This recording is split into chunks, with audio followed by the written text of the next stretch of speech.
नमस्कार, आपले स्वागत. पगारात 40% वाढ अशी मोठी बातमी सरकारी कर्मचाऱ्यांसाठी या व्हिडिओच्या माध्यमातून आपण आणलेली आहे. जाणून घ्या सविस्तर ही बातमी.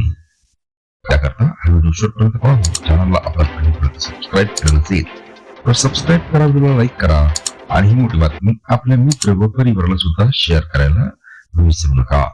तर मित्रांनो, सरकारच्या कर्मचाऱ्यांसाठी 8वा वेतन आयोग ही एक मोठी आणि महत्वाची घडामोड ठरणार आहे.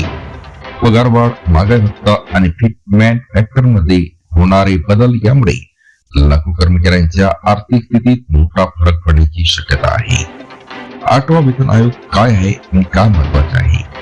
मित्रांनो, 8वा वेतन आयोग हा केंद्र सरकारकडून नियुक्त केला जाणारा एक महत्वाचा पॅनल असतो, जो सरकारी कर्मचाऱ्यांची पगार भत्ते आणि इतर सुविधांबाबत शिफारशी करतो. साधारणपणे प्रत्येक 10 वर्षांनी नवीन वेतन आयोग लागू केला जातो. 7व्या वेतन आयोगानंतर आता 8व्या वेतन आयोगाची चर्चा सुरू झाली आहे. फिटमेंट फॅक्टरमुळे किती वाढ होऊ शकते? मित्रांनो, 8व्या वेतन आयोगात फिटमेंट फॅक्टर हा सर्वात महत्वाचा घटक ठरणार आहे. सध्या 7व्या वेतन आयोगात फिटमेंट फॅक्टर 2.57% इतका होता. नवीन आयोगात तो 3% किंवा त्यापेक्षा जास्त होण्याची शक्यता व्यक्त करण्यात येत आहे. महागाई भत्त्यावर काय परिणाम होणार? महागाई भत्ता कर्मचाऱ्यांच्या पगाराचा एक महत्वाचा भाग आहे. सध्या डीए दर काही महिन्यांनी वाढवला जातो. 8व्या वेतन आयोगाच्या अंमलबजावणीनंतर डीए पुन्हा 0 पासून सुरू होण्याची शक्यता आहे. यानंतर महागाईनुसार डीए मध्ये हळूहळू वाढ होत जाईल, ज्यामुळे कर्मचाऱ्यांच्या एकूण पगारात नियमित वाढ होत राहील.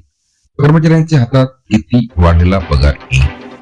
फिटमेंट फॅक्टर आणि डीए याचा एकत्रित परिणाम पाहिला तर कर्मचाऱ्यांच्या पगारात 30 ते 40% पर्यंत वाढ होऊ शकते.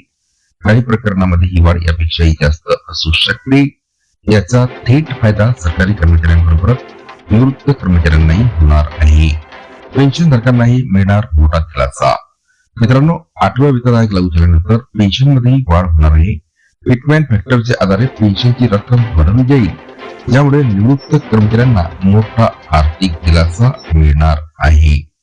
तर मित्रांनो, पुन्हा भेटूया नवीन अपडेटसह पुढच्या व्हिडिओमध्ये. धन्यवाद.